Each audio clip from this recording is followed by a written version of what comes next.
지금은 연습 한번 하시죠. 지금은 진짜 당진 시민 여러분 반갑습니다. 더불어민주당 대통령 후보 이재명 인사드립니다. 당진 시민 여러분, 엄지손가락에 한번 들어보세요. 이렇게 해주세요. 지금은 진짜 당진시 화이팅! 여러분, 근데 여기가 당진이 좀 좁은가 봐요.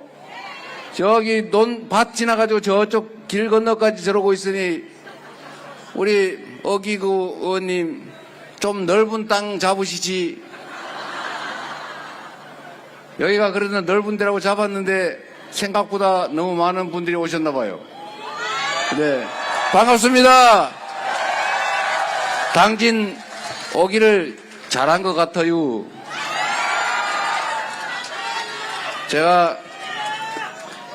처가 우리 장인 어른이 충주 분이신데 그래도 충청도에 걸치지 않았습니까? 우리 꼭 처갓집 온 것 같아요. 어떻게 암탉은 한 마리 잡으시오? 여러분, 요즘 살기 너무 팍팍하지요? 이게 지방을 가나 서울을 가나 어딜 가나 전부 먹고 사는 게 너무 팍팍하다고 어떻게 좀 잘해보자고 그런 말씀 하시는데 제가 그럴 때마다 답답하기도 하고 죄송하기도 하고 참 그렇습니다. 그러나 여러분, 이번 6월 3일을 기점으로 지금같이 암울하고 불안하고 정신없는 시대가 아니라 희망적이고 안정적이고 서로 싸우지 않고 미래가 있는 그런 세상이 다시 열릴 건데 여러분의 손끝에 여러분 투표지에 운명이 달려 있습니다. 이번 6월 3일에 다른 세상으로 가는 길을 여러분이 열어주시겠습니까? 준비되셨습니까? 할 수 있습니까? 진짜 우리 한번 해보시자고요.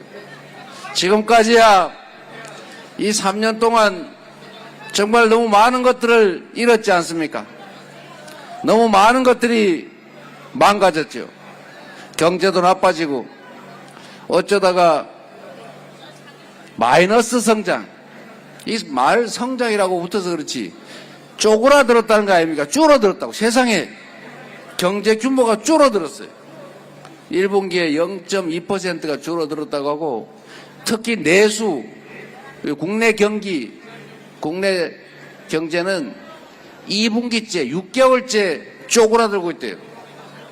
이런 일이 외부에 엄청난 충격이 있을 때 말고는 없었습니다.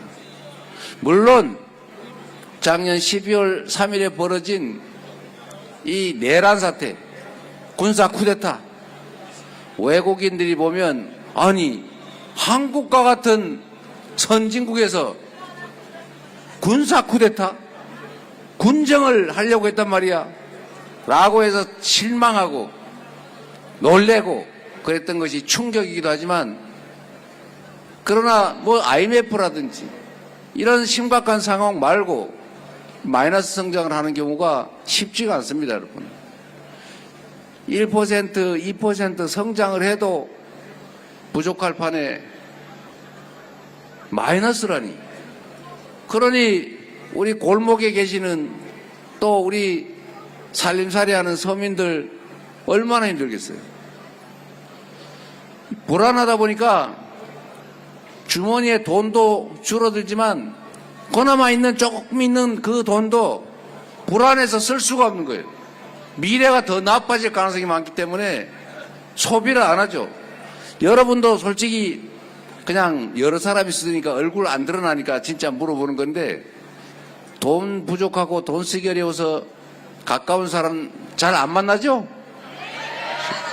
솔직히 아무도 모르니까 그냥 사실대로 얘기하셔도 돼요. 이러니 동네 커피점, 빵집, 막걸리집, 이 삼겹살집이 될 리가 있습니까? 또 그 집이 또 장사가 안 되니까 그 막걸리집 주인, 돼지갈비집 주인, 이분들이 또 돈을 못 벌잖아요. 이 경제가 멈춰버린 거예요. 그래서 이럴 때 사실은 정부가 일을 해야 돼요. 지금 우리가 해야 될 제일 중요한 일은 물론 헌정 질서를 회복하는 겁니다. 이 군사 쿠데타로 이게 대통령이 쫓겨나고 이게 지금 리더도 없는 이 상태를 빨리 극복하고 그 내란 세력들이 귀환하는 걸 막아야 되겠죠? 그게 6월 3일의 선거지만 그걸 통해서 우리가 다음에 해야 될 제일 급한 일은 이재명의 민주당 정권이 들어서면 해야 될 제일 급한 일은 경제를 살리는 거예요. 먹고 사는 문제. 아니 뭐 입에 풀칠을 해 살 거 아닙니까?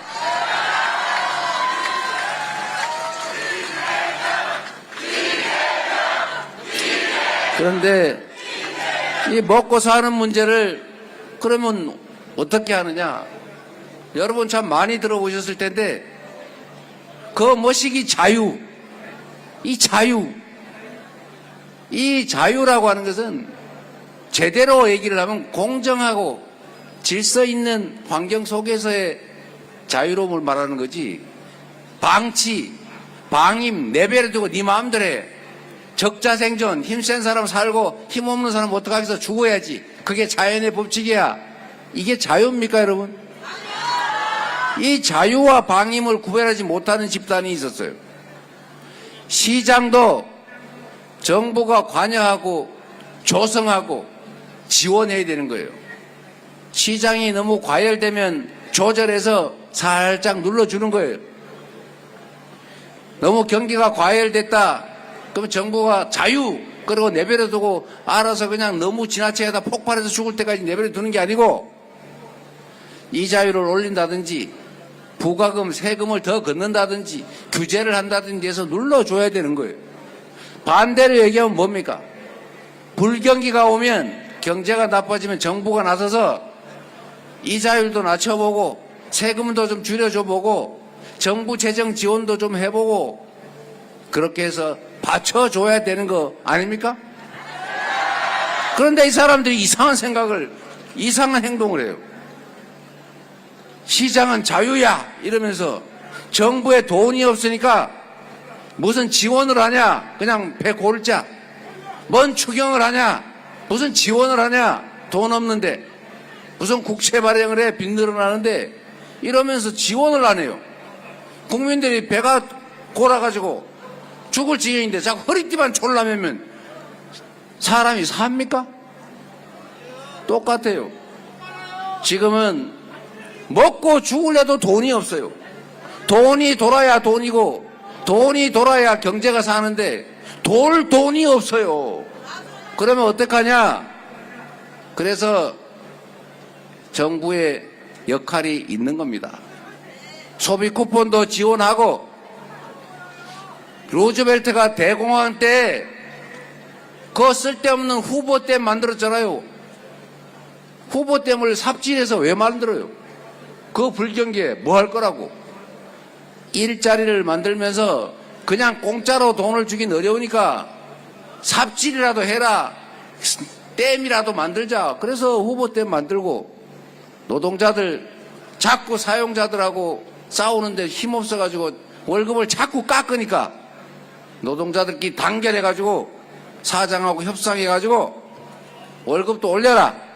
그래서 노동조합 지원법도 만들고 그래서 미국이 드디어 정상 가동되기 시작한 겁니다. 이게 정부의 역할이에요. 이게 정부 재정의 기능입니다. 그런데 이 죄송합니다. 이 무지한 사람들이 경제의 기본 원리를 무시하고 세금을 자기들이 깎아줘 놓고 부자 세금 자기들이 깎아줘 놓고 정부의 재정이 없으니까 지원하면 안 돼. 그냥 참아. 이러니 우리나라 잠재 성장률이 2%인데 결국 마이너스 성장을 하는 이런 기괴한 일이 벌어진 겁니다. 이런 무능한 정치 집단이 3년 동안 나라 살림을 맡았으니 경제가 살 리가 있습니까? 경제만 망쳤습니까? 민주주의 정치도 망쳤죠. 국민이 나라의 주인이죠? 나라의 모든 권력 다 국민의 것이죠? 그 권력을 위임받았으니 그들은 왕이 아니라 우리의 심부름꾼 대리인이죠? 그런데 이 사람들이 그 권력이 자기 건 줄 알고 그 권력을 자기들의 가족들 비리를 감추거나 자기의 잘못을 덮거나 심지어 자기 한잔 하는 데만 쓰고 국민들에게는 아무런 혜택도 주지 않으면서 자꾸 국민들이 비난하고 야당들이 자꾸 말리고 이러니까 아예 야당 싹 없애버려야 되겠다. 권력을 그냥 나가 싹 다 100% 가져야 되겠다고 해서 한 게 바로 비상계엄 아닙니까?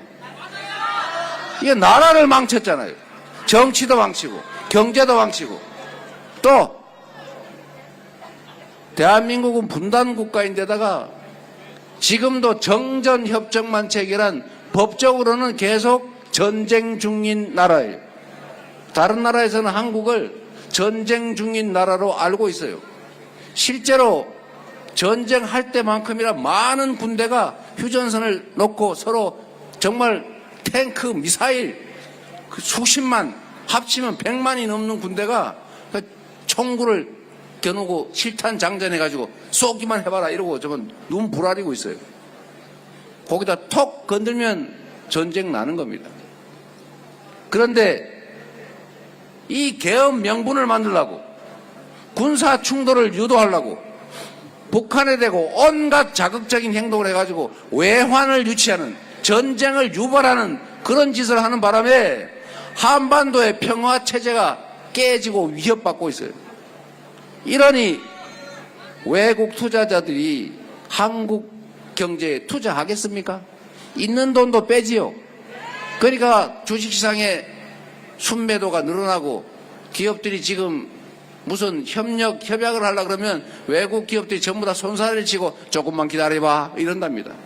새로운 접촉은 아예 끊어져 버리고 있는 것도 자꾸 철수하려고 그러고 이러니 여러분 여기 계신 오늘 장날인가 본데 이 장날에도 장사가 안 되는 이런 일이 벌어지는 거죠. 경제도 망쳤죠. 안보도 망쳤죠. 외교는 또 어떻습니까 여러분? 자꾸 외교 가지고 뭐라 장난치던데 우리가 한미동맹 중요하죠? 진영 대결이 심화되니까 한미일 안보협력도 필요하죠? 누가 뭐라 합니까? 우리가 일본하고 관계도 옛날에 우리나라 침략해놓고 침략 사실 자체를 부정을 하거나 피해 입힌 것을 인정을 안 하고 진심으로 사과를 안 하니까 사과해라. 누가 돈 달라 그랬냐? 진심으로 사과나 해. 하는데 잘 안 하잖아요. 독도가 자기 거라고 우기잖아요. 이런 거는 문제를 삼아야겠지만 그 외에 뭐 경제협력이나 안보협력이나 기술협력이나 문화교류나 이런 거는 해야 되지 않습니까? 일본하고도 싸울 건 싸우고 이 과거사 문제나 영토 문제나 이 문제하고 정치, 경제, 사회, 문화 이런 것들은 좀 떼가지고 이런 부분은 서로 협력해서 윈윈하고 미래지향적으로 가면서 또 따질 건 따지고 이래야 되는 거 아닙니까? 무조건 찬성, 무조건 우리 편, 무조건 반대 이런 바보가 어디 있습니까? 마찬가지로 우리가 미국과의 관계를 동맹을 발전시키고 돈독하게 하는 거 해야죠. 한일 관계도 미래지향적으로 개선해야죠. 또 한편으로 중국이나 러시아 우리하고 이렇게 가까이 있어서 뗄래야 뗄 수 없는 그런 나라들하고는 적절한 관계를 유지해야 되지 않습니까? 그래서 물건도 좀 팔고 우리 가수들이 중국 가서 노래도 좀 부르고 러시아의 자동차 공장도 필요하면 다시 재기하고 그러는 거 아닙니까? 그런데 한쪽으로 몰빵해가지고 다 원수를 질라 그러면 되겠어요 안 되겠어요? 실용 외교요. 모든 외교의 핵심적인 기준은 바로 국민의 더 나은 삶, 대한민국의 더 나은 미래, 즉 국익이죠. 국익 중심의 실용적 외교를 해야죠. 우리나라 중심으로. 그런데 맨날 편들고 괜히 실익 없이 몰려다니면 되겠습니까? 이제 다 바로잡아야죠. 무너진 경제, 외교, 안보, 평화, 민주주의까지 이제 회복해야죠. 다시 우리 먹고 사는 문제를 해결하기 위해서는 다시 성장의 길로, 지속적으로 성장하는 길로 가야 되겠죠. 그러려면 정부가 유능해야 돼요. 정부 권력을 국민과 국가만을 위해서 제대로 쓰는 충직한 대리인, 일꾼, 여기 어기구 국회의원 같은 훌륭한 국회의원을 뽑고 6월 3일에는 준비된 유능한 충직한 일꾼을 뽑아야 하지 않겠습니까?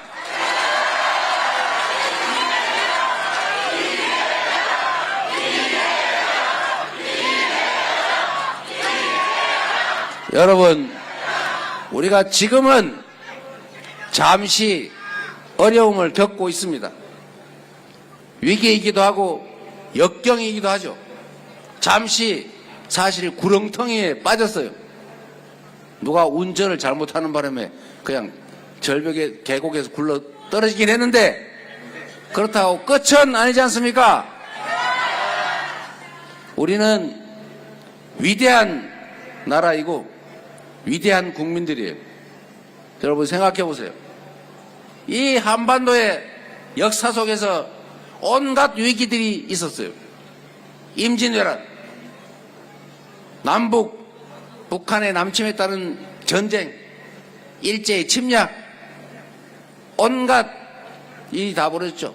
군사 독재. 그러나 여러분, 이 위기들의 대부분은 이 나라를 지배하던 기득권자들이 조금 전에 보니까 어기구 기득권이 있던데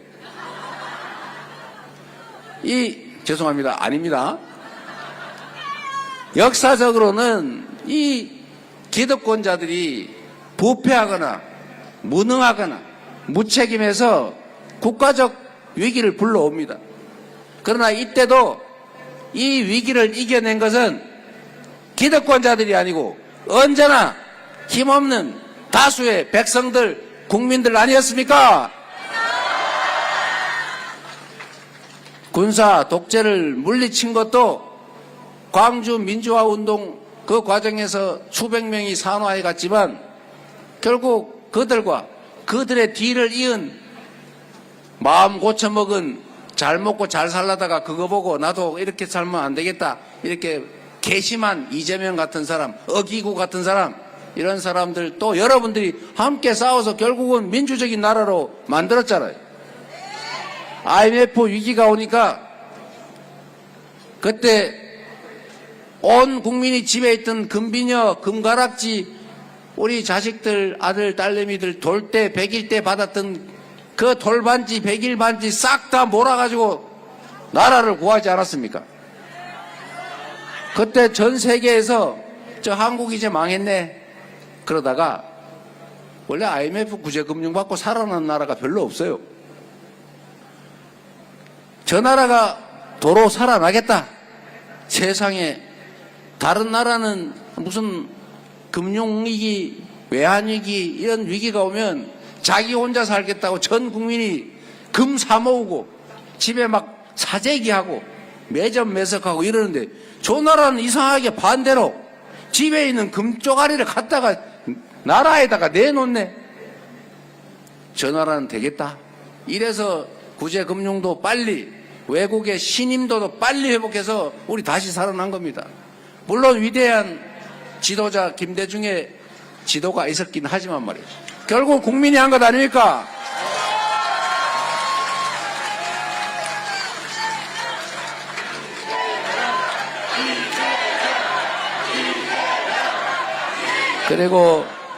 그리고 보통 이렇게 막 수천 명씩 수만 명씩 아니면 수십만 명이 모여서 집회하고 막 항의하고 이러면요 딱 첫 번째 벌어지는 일이 불 지르고 부시고 뺏고 때리고 그런 거예요. 대개는 그렇습니다. 그런데 우리 대한민국 국민들은 100만 명이 모여서 집회를 해도 휴지 쪼가리 하나가 남지 않아요. 유리창 한 개가 안 깨져요. 얻어맞은 사람은 그냥 꼬집 핀 사람도 없어요. 그리고 그 엄청난 힘으로 결국은 싸우고 또 싸워서 현실의 권력을 그 권좌에서 끌어내리는 촛불혁명에 성공한 데 이어서 작년 12월 3일 그 내란의 밤에도 수없이 많은 국민들이 국회를 에워싸가지고 우리가 담 넘어가가지고 계엄 해제하도록 돕고 국민의힘이 탄핵 반대를 해도 국민들이 밀어붙여가지고 결국 200명 국회의원의 찬성을 받아서 탄핵하고 또 헌법재판소가 어떻게 될지 모르니까 온 국민이 몰려가가지고 결국 파면 판결 받아내지 않습니까? 얼마나 위대한 국민들입니까, 여러분? 바로 여러분이 그 위대한 역사의 주역들이죠. 지금 이 순간도 역사에 기록될 아름다운 빛의 혁명의 순간이죠. 그 응원봉을 들고 퇴근해가지고 주말에 야밤에 밤을 새워가면서 우리 공동체 전체를 위해서 자기의 희생을 무릅쓰고 이렇게 치열하게 싸워서 결국은 이 무혈에 피 한 방울 흘리지 않은 아름다운 빛의 혁명을 해내는 그런 국민들이 세계 대한민국 국민 말고 또 있습니까? 없습니다, 여러분. 위대한 우리 동료 시민들에게 대한민국의 역사를 새롭게 써가는 여러분의 이웃들한테 옆을 돌아보면서 박수 한번 쳐주세요.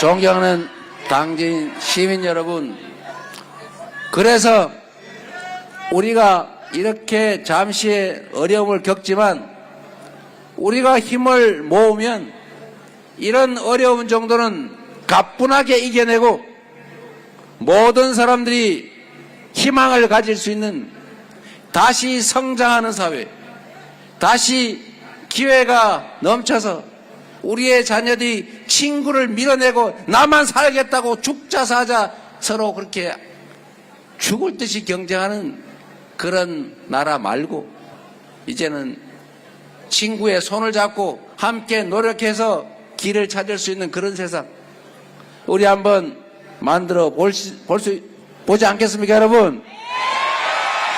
할 수 있겠죠? 자신 있죠? 진짜죠? 6월 3일에 확실히 해보십시다, 여러분.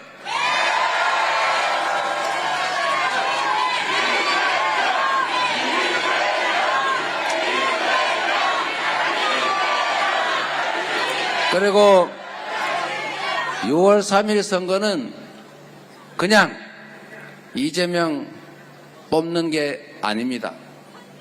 6월 3일은 이 나라 운명이 결정되는 날입니다.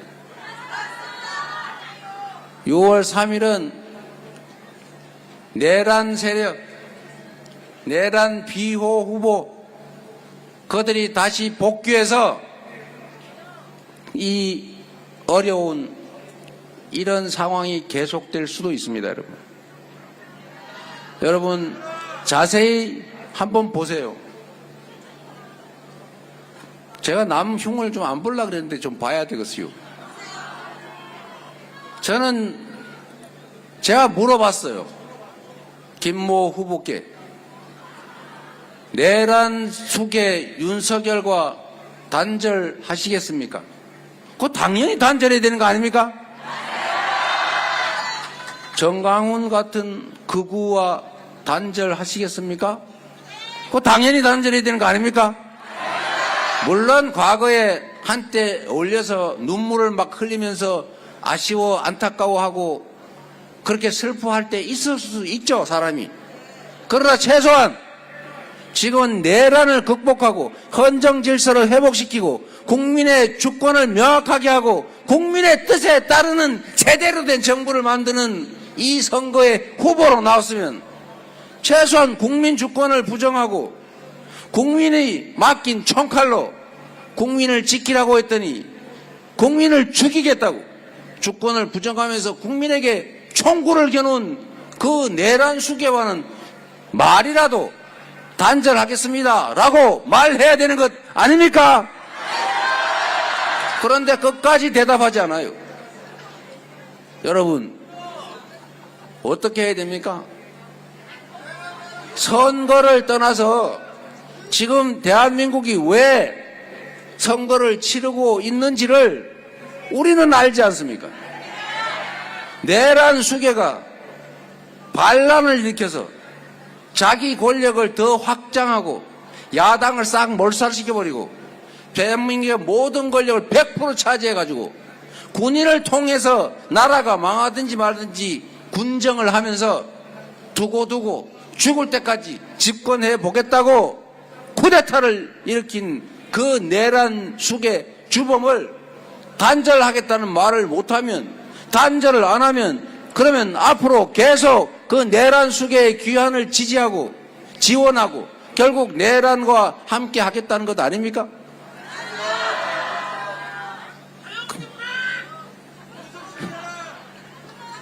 여러분, 이번 선거는 내란 비호 세력 또는 내란 후보 또는 내란에 동조하는 후보가 복귀할 것인지 아닌지가 결정되는 선거입니다.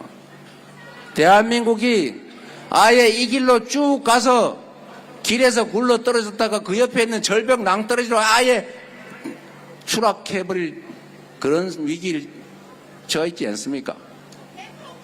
어느 길로 갈 것이냐, 다시 희망의 길로 제 길로 되돌아갈 것인지, 아니면 아예 여기서 한때 잘 나가다가 군사 쿠데타 독재 때문에 완전히 망해버린 남미의 이 아시아의 여러 나라들 있지 않습니까?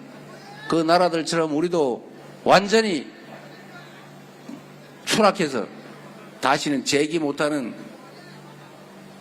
아이들 길에 깡통 들고 다니고 지나가는 관광객한테 매달려서 돈 100원만 주세요, 이러는 나라로 전락할 수도 있습니다. 여러분, 권력이 왜 필요합니까?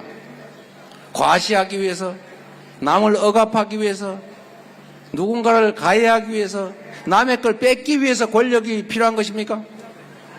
권력이란 국민의 것이고 국민 내 더 나은 삶을 살게 해달라고 우리가 누군가를 뽑아서 맡긴 거 아닙니까? 일을 맡긴 대리인, 일꾼 아닙니까? 그 일꾼 잘못 뽑으면 그 일꾼이 여러분이 맡긴 연장으로, 여러분이 맡긴 돈으로 여러분을 가해하는, 주인을 가해하는 그런 일이 실제 벌어졌지 않습니까? 다시는 이런 일이 재발하면 안 되겠죠. 철저하게 진상을 규명해서 엄정하게 단죄하고, 이런 짓을 벌이면 영원히 이 사회에서 함께 살아갈 수 없다라고 절실하게 느끼도록 이번에 확실하게 국민의 손으로 심판해야 되지 않겠습니까?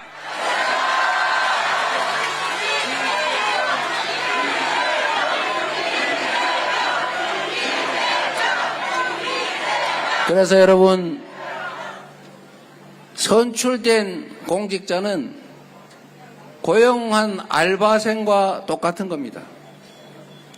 고용된 대리인은 가장 큰 제1의 덕목이 주인에게 충직해야 합니다. 주인을 업수히 여기거나 주인을 가해하거나 심지어 주인의 목숨을 빼앗으려 한 그런 불충스러운 이런 사람들은 절대로 공적인 일을 맡기면 안 됩니다. 두 번째, 이 공직자들이 얼마나 중요합니까? 공직자는 유능해야 돼요. 충직할 뿐만 아니라 유능해야죠. 여러분, 한 명의 리더가 그 사회를 흥하게도 망하게도 할 수 있어요. 나라를 망하게 할 수도 있고 나라를 번영하게 할 수도 있습니다. 똑같은 조선인데 선조는 술 먹고 노는 거 좋아하고 백성의 삶에 무관심하고 유능한 신하를 시기해서 이순신 괜히 괴롭히고 저놈이 잘난 것 같으니까 지기버리라. 이순신 장군 죽을 뻔했잖아요. 그러니 결국은 환란을 불러들여서 수백만 백성들을 죽음으로 내몰고 산천이 피로 물들었어요. 그런데 여러분, 똑같은 조선인데 정조라는 사람은 백성을 정말로 사랑해서 애민군주로 불렸는데 이 사람은 정말 밤낮 없이 일하고 능력 있으면 노비라도 데려다 쓰고 백성들이 혹시 탐관오리한테 피해 입을까봐 백성 여러분, 내가 1년에 일주일에서 열흘은 화성에 왔다 갔다 하고 있을 테니 억울한 일 있으면 와서 징을 치시오. 그래가 징을 들고 다녔잖아요. 그 어떤 탐관오리한테 땅 뺏기거나 가혹한 억울한 일 당했으면 와서 징치면 임금이 왜 그러느냐 이렇게 물어봤는데 어디 마을에 무슨 고을 군수가 이래가지고 이렇게 했어요. 이러면 임금이 물어보고 너 진짜냐? 진짜다. 그럼 죽는 거죠. 요즘 말로 큰일 나는 거 아닙니까? 봉고파직. 이러니 관리들이 감히 백성들을 괴롭힐 생각을 할 수가 없죠.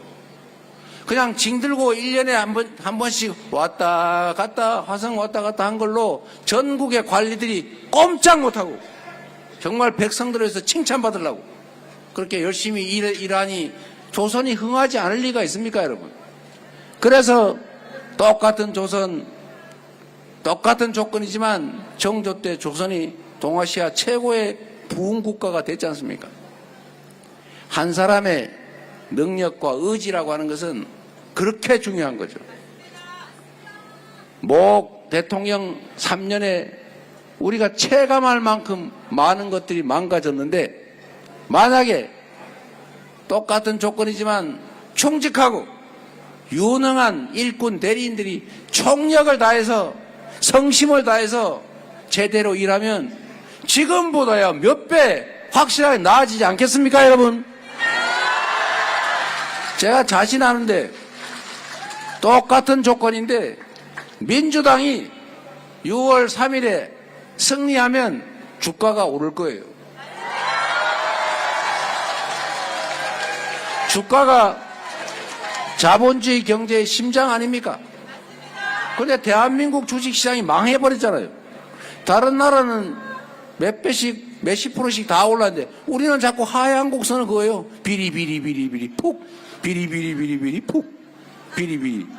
지금 이러고 있어요. 속 터져 죽겠지요. 그런데 왜 그러냐?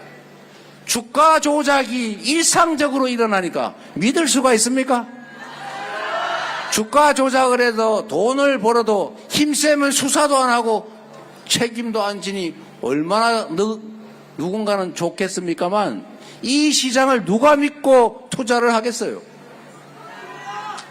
거기다가 내가 이 주식 주가 조작하는 거 이런 거 말고 정말 비싸지만 우량주 사서 오래 보유하면 돈 좀 번다던데 저는 우량주 장기 투자해서 돈을 좀 많이 번 사람이에요. 소형 잡주 투자해가지고 IMF 때 싹 다 날렸다가 그 다음에 교과서대로 정신 차리고 우량주 장기 보유를 해서 다 복구하고 돈도 좀 벌고 아이들 뭐 대학도 다 보내고 그랬어요. 그런데 지금도 우량주 장기 투자를 하면 안정적으로 돈을 벌 수 있냐? 믿을 수가 없어요. 제가 말을 못하겠어요. 요새 암소인 줄 알고 살찐 암소를 투자를 했는데 그래서 살이 통통하게 쪄가지고 야, 이제 속값 올라가네 이러고 있는데 이 암소가 송아지를 낳아버렸네. 근데 송아지 주인이 남이래요. 어미소는 홀쭉해져가지고 값이 확 떨어졌는데 송아지 주인이 딴 주인이래. 그 말이 됩니까, 여러분? 대기업에 우량주 투자를 했는데 그 대기업 대주주 몇몇이서 물적 분할인지 무슨 자회사인지를 만들어가지고 알맹이를 쏙 뺀 다음에 자기들 회사라고 만들어가지고 상장해서 하니까 여기는 알맹이가 빠지니까 주가가 확 떨어지죠. 여기는 그냥 꽁돈을 확 벌죠. 요새 이런 짓을 하고 있지 않습니까, 여러분?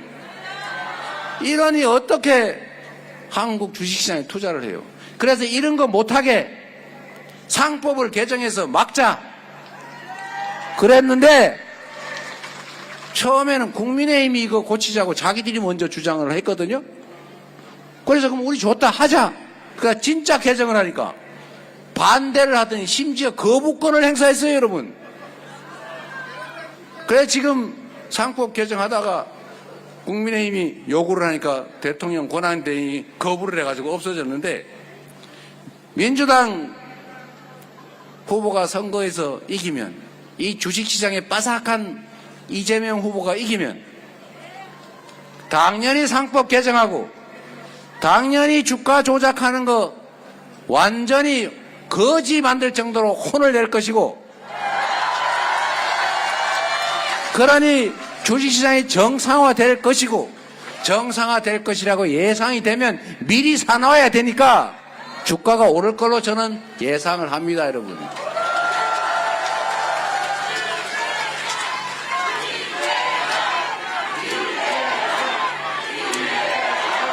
그리고 경제를 살리는 일이 뭐 그리 복잡하고 엄청 어려운 일 아닙니다. 잘 모르면 전문가를 제대로 쓰면 되죠. 거기에 맞춰서 정책을 제대로 수립해서 안정적으로 시행하면 시장이 드디어 정부를 믿기 시작하고 예측이 가능하니까 거기에 맞춰서 시설 투자든 창업이든 할 수 있겠지요. 그러면 그 산업이 살아나는 겁니다. 그러면 경제가 사는 거예요. 예를 들면 여러분 요새 이 당진 어렵지요. 당진 하면 떠오르는 게 시커먼 화력발전소인데 석탄 화력발전소예요. 그것도 하필이면. 이 화력발전소는 죄송하지만 국가 전체 차원에서 결국은 폐쇄해야 됩니다. 재생에너지로 생산되지 않는 제품은 사지 않는다. RE100. 여러분도 아시죠? 누군가 그걸 모르고 재생에너지 산업을 막 수사 전문이니까 수사를 엄청나게 해가지고 다 싹 죽여놓는 바람에 대한민국 재생에너지 산업이 완전히 무너져 버렸습니다. 전 세계는 재생에너지 사회로 전환하고 있죠. 재생에너지 아닌 화석연료를 자꾸 쓰면 지구가 온난화된다. 그러니까 재생에너지로 생산된 것만 사겠다. 전 글로벌 기업들이 다 이러고 있단 말이에요. 우리는 수출해서 먹고 사는 나라인데 재생에너지가 국내에 없어요.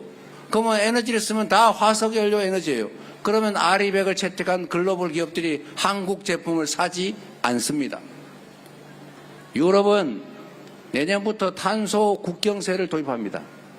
대한민국처럼 탄소를 많이, 즉 화석연료를 많이 써서 만든 제품은 그 탄소 쓴 만큼 추가 부담금을 부과시키는 거예요. 그러면 수출 물가가 유럽 가면 오르겠죠. 다른 나라하고 경쟁이 안 되겠죠. 재생에너지를 생산한 나라하고 경쟁을 할 수 없게 됩니다. 그러면 대한민국 큰일 나는 거예요. 그런데 우리 김문수 후보께서는 RE100은 불가능하다 이런 말씀 하시고 있어요.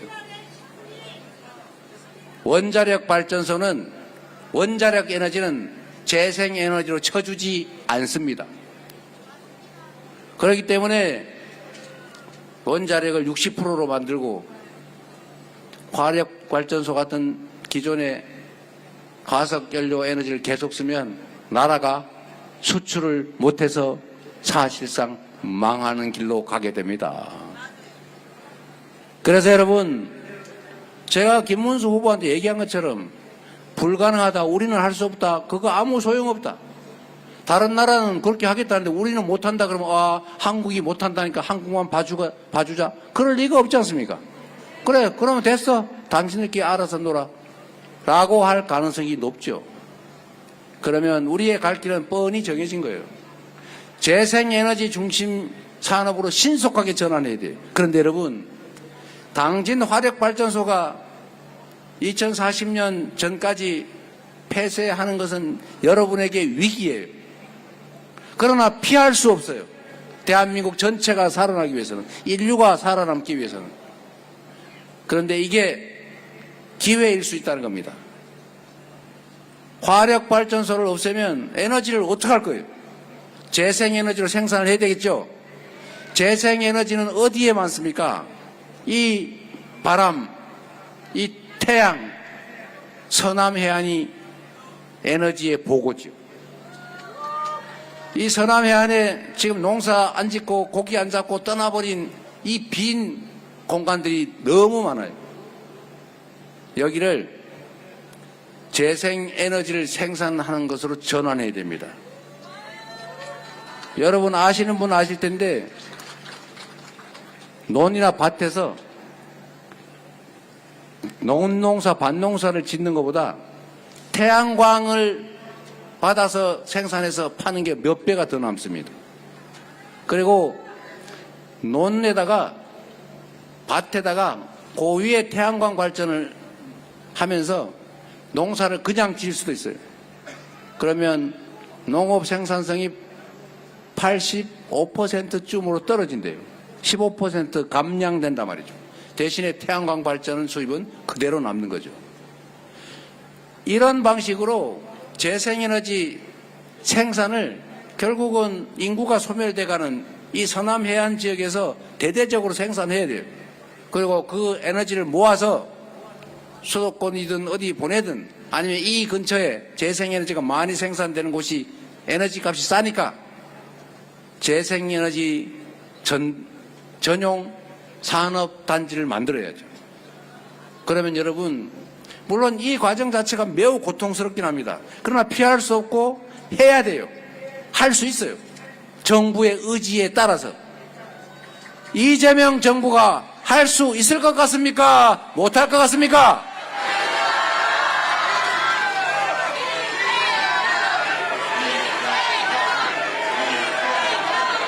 그래서 재생에너지 생산이 가능하도록 송배전망을 조밀하게 에너지 고속도로처럼 깔아주고 누구나 내 지붕에서 내 앞마당 위에서 아니면 농촌의 마을회관 앞길, 둔턱, 제방, 하천 위에 아니면 놀고 있는 땅 위에 태양광 발전이든 아니면 산에 바람 잘 부는 데는 풍력 발전기라도 설치해서 그걸로 지역 먹고 살 길이 생기고 수입도 대체하고 아리백도 대비하고 이런 화력발전소가 폐쇄되는 곳에서는 재생에너지 중심 산업단지를 만들든 변압시설을 만들어서 무슨 데이터 센터를 유치하든 그리고 여기에서 일하던 분들은 직업 전환을 정부에서 책임지고 교육도 다시 하고 새로운 직업에 적응할 수 있도록 정의로운 전환이라는 걸 해야 하지 않습니까? 이게 바로 정부가 할 일이고 실제로 해야 되고 할 수 있기 때문에 여러분 당진 화력발전소 때문에 스트레스 받지 마시고 야 이게 우리가 다시 사는 길이다 이렇게 희망을 가지시기 바랍니다.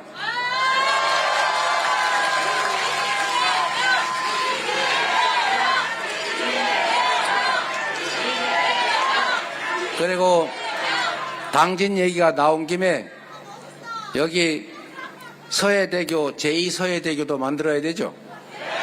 그리고 이 동서횡단철도 이것도 빨리 확정해야죠. 그리고 당진항도 평택항은 좀 괜찮아지는데 제가 사실 경기지사 할 때 당진항 때문에 되게 미안하더라고요. 그러나 나는 경기지사인데 경기도를 잘 챙겨야 되는 거 아닙니까? 이제 대한민국 대통령이 되면 골고루 나라 살림 잘 챙길 테니까 제가 경기지사 할 때 섭섭했던 거 다 털어주세요. 그래서 당진항도 이 서해에 환항해권 중심항으로 꼭 발전시켜야 됩니다. 그리고 여러분, 물론 이게 서해는 약간 다르긴 한데 앞으로는 이 대한민국이 세계 주요 항로의 중심이 됩니다. 지금은 유럽이나 어디 아랍에서 이 석유나 물건 사오고 갖다 팔라 그러면 저 수에즈 운하 지나야 되는데 그거 되게 위험하거든요. 그 다음에 아라비아 무슨 해야 그게 무슨 이란 옆에 있는 거기 지나와야죠. 그리고 최근에는 중국하고 대만이 자꾸 군사적 긴장이 높아지다 보면 언젠가 혹시 폐쇄되지 않을까? 이런 걱정들을 하고 있는데 지금 새로운 항로가 개척되고 있거든요. 북극 항로라고 이게 자꾸 지구 온도가 올라가니까 얼음이 녹아가지고 1년에 통행할 수 있는 길이 점점 늘어나는 데다가 얼음이 얇아지니까 이제 쇠빙선으로 깨고 지나갈 수 있게 된 거예요. 그래서 이미 여름에는 그 항로를 쓰고 있는데 앞으로는 이 북극 항로가 1년 내내 열릴 가능성이 높습니다. 30년대가 되면 이게 활성화될 거라고 봐요. 그런데 유럽을 가는데 이 북극을 러시아를 지나서 북극을 지나서 가면 거리가 3분의 2로 줄어들어요. 운항 일수가 열흘이 줄어들어요. 그러니까 이게 비용이 엄청나게 줄어드는 겁니다. 그리고 위험성이 사라져요. 예를 들면 뭐 수에즈 운하가 혹시 뭐 폐쇄되면 어떡하지? 이런 거, 뭐 대만 해협이 이렇게 되면 어떡하지? 남중국해가 혹시 어떡하지? 이런 걱정을 안 해도 되는 그런 북극 항로가 열리게 되는데 문제는 여러분 지도를 지구의를 자세히 보면 북극을 지나서 러시아를 지나서 이 중국 가까이에서 아시아 쪽으로 가려고 하면 선이 딱 걸리는 데가 어디입니까? 이게 한반도예요. 가장 단거리 항로에 딱 중간에 위치합니다. 이 중심항, 주요 항로의 중심 항운도시 여기는 엄청나게 발전합니다. 그래서 대한민국도 기회가 열린다. 여러분 지금 당장 겪는 어려움이 있더라도 우리가 전쟁 중에도 희망을 가지고 자식들 낳아 기르지 않습니까? 지금 비록 잠깐 매우 어렵긴 한데 오히려 이거는 변화를 받아들일 마음의 자세를 갖게 하기 때문에 새로운 도약의 기회가 되는 것입니다. 다시 정리해서 힘을 모아서 새로운 길로 희망의 길로 한번 같이 나아가면 좋겠습니다.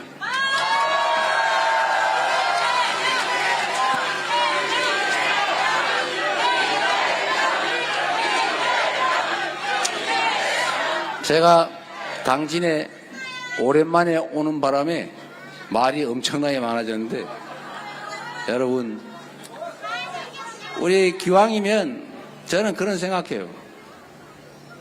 이 인생 길지도 않고 또 이웃이 우리 동료들이 얼마나 중요합니까?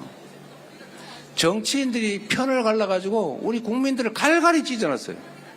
남북이 갈려 싸우는 것도 사실은 억울한 일인데 이게 독재 정권이 영남, 호남 갈라 싸우니까 충청도는 그 중간에 끼어가지고 이것도 아니고 저것도 아니고 말 조심해야지 이러고 살지 않습니까?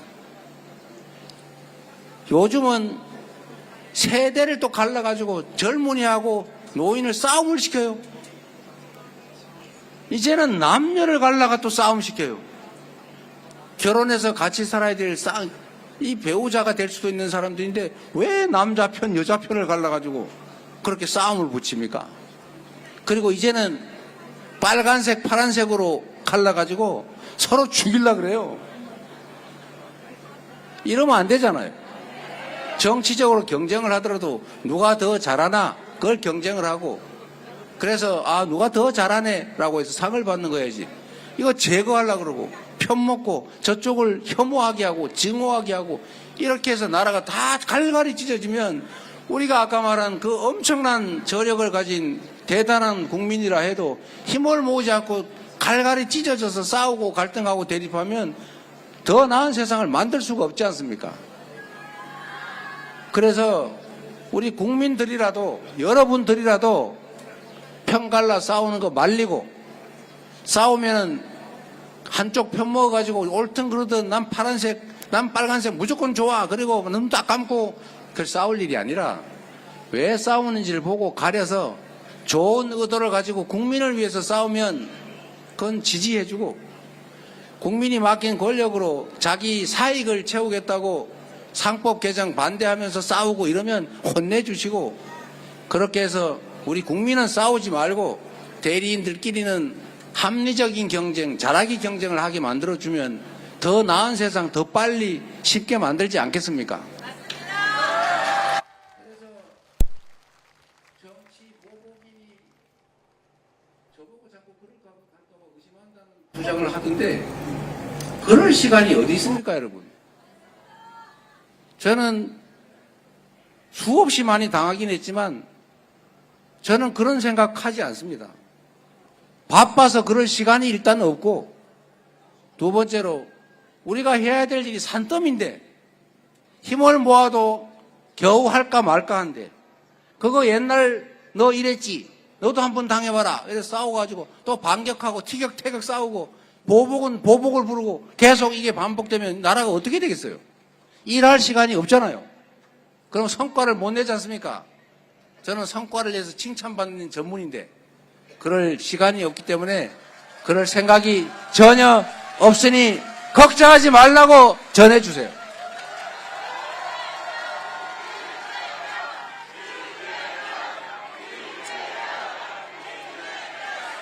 감사합니다, 여러분. 6월 3일 선거가 며칠 안 남았는데 이재명이 이길지 저쪽이 이길지 3표 차이라고 합니다. 3표. 한 분이 3표씩만 더해 주세요. 이거 우리 요새 하고 있죠, 이게. 1번 이재명의 3표를 해 주시겠습니까? 근데 왜 3표냐? 2표 하면 자기 남편, 자기 아내한테만 얘기하고 끝낼 것 같아서. 옆집에 꼭 얘기하시라고. 3표. 3표가 부족하다. 그렇게 생각하시고 함께 힘을 모아주시기 바랍니다. 긴 시간 들어주셔서 감사드리는데요. 여러분, 진짜 희망을 가집시다. 우리는 위대한 사람들이고 새로운 세상을 얼마든지 만들 능력이 있습니다. 6월 3일에 그 운명이 결정됩니다. 투표는 총보다 강합니다. 투표지가 총알이에요. 여러분이 변화를 만드는 바로 빛의 혁명 전사들입니다. 여러분 손으로 새로운 세상을 꼭 만들어 주시기 바랍니다. 지금은 진짜 감사합니다.